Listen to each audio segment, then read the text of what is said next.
వెంకటేష్ గారు ఇక్కడ, అనిల్ గారు, వెంకటేష్ గారు, హాయ్.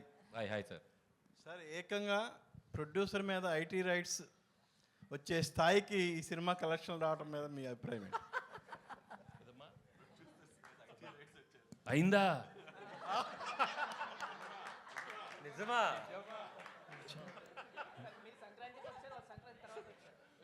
అన్నీ అవుతాయి, వాళ్ళు కూడా అన్నీ అవుతాయి, అన్నీ బాగానే అవుతాయి.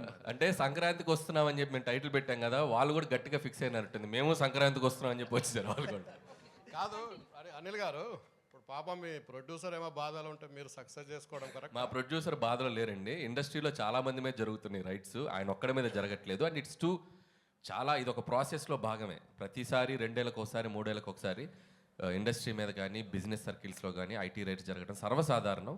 సో అలాంటి ఒక ప్రాసెస్లో జరిగే భాగం. ఇంకా వాళ్ళు మమ్మల్ని, మేము వాళ్ళకి కాంటాక్ట్ అవ్వలేకపోతున్నాం. ఎవరో డ్రైవర్స్ నుంచి దొంగచాటుగా అక్కడక్కడ పట్టుకుని, సార్ మేము ఇలాంటివి చేస్తున్నాం అంటే రాజుగారు ఒకటే చెప్పారు, మేము వచ్చినా రాకపోయినా మీరు ప్రమోషన్స్ కానీ ఇంట్రాక్షన్స్ కానీ ఏవి ఆపొద్దు, ఈ సినిమా విజయాన్ని ప్రజల మధ్య మీరు పంచుకుంటూనే ఉండండి. వాళ్ళ క్లియర్ ఇన్స్ట్రక్షన్ మాకు ఉంది కాబట్టి హ్యాపీగా మేము మా పనిలో మేము సినిమా గురించి, ఇదేదో మా పర్సనల్ ఇది కాదు, సినిమా కోసం just we came here. Sukumar ఇంట్లో జరుగుతుంది, మీ ఇంటికి కూడా వస్తారా? సుకుమార్ ఇంటి పక్కకి నేను ఇంకా షిఫ్ట్ అవ్వాలా, త్వరలో షిఫ్ట్ అవుతున్నాను ఫిబ్రవరికి. కాబట్టి మా ఇంటి పక్కకి లేను కాబట్టి ఇంకా రాలేదు.